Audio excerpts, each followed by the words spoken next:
Srce mu je puklo tuge, ostala je na papiru tek poneka tužna rič.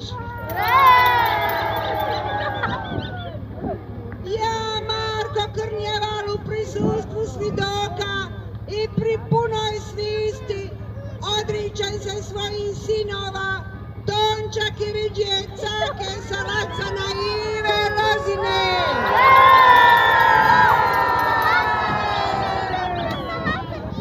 Neka mi grob ne obilaze, neka mi ime ne spominju, izdali su me za Judine škude.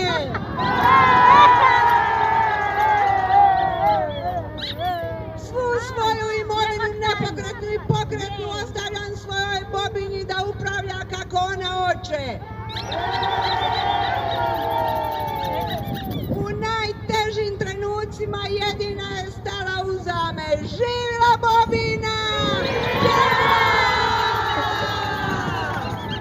Živjela! Živjela! Živjela! Bobina!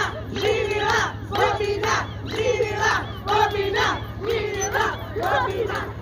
A sada ćemo par tužnih telegrama koji smo iznenada dobili. Poslušajte.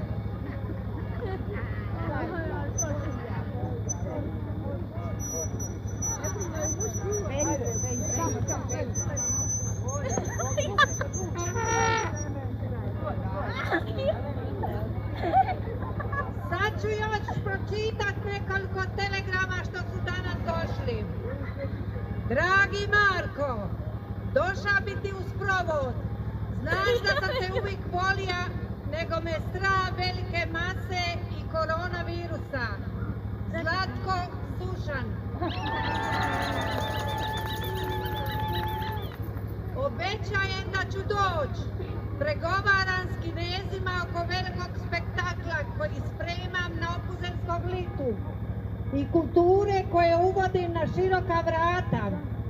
Dogodine povorka parčiva ispod gradine. Zlatkić.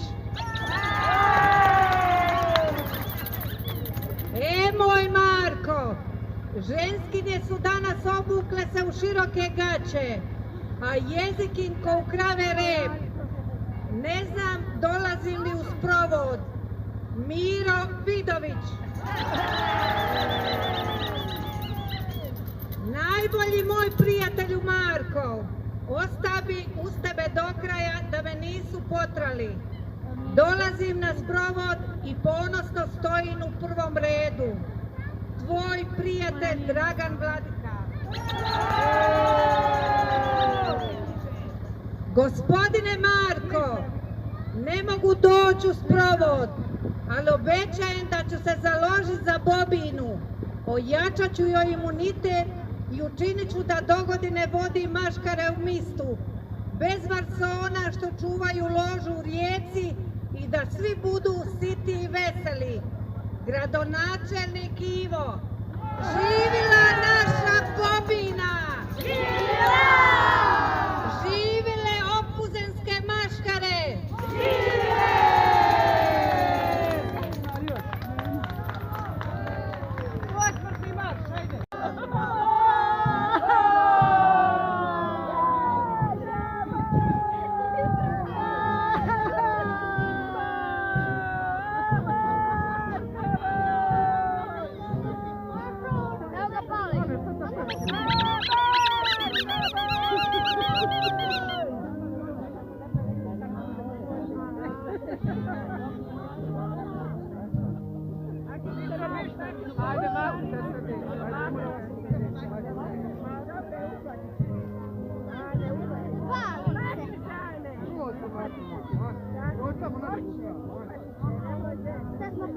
Sad smo proveli.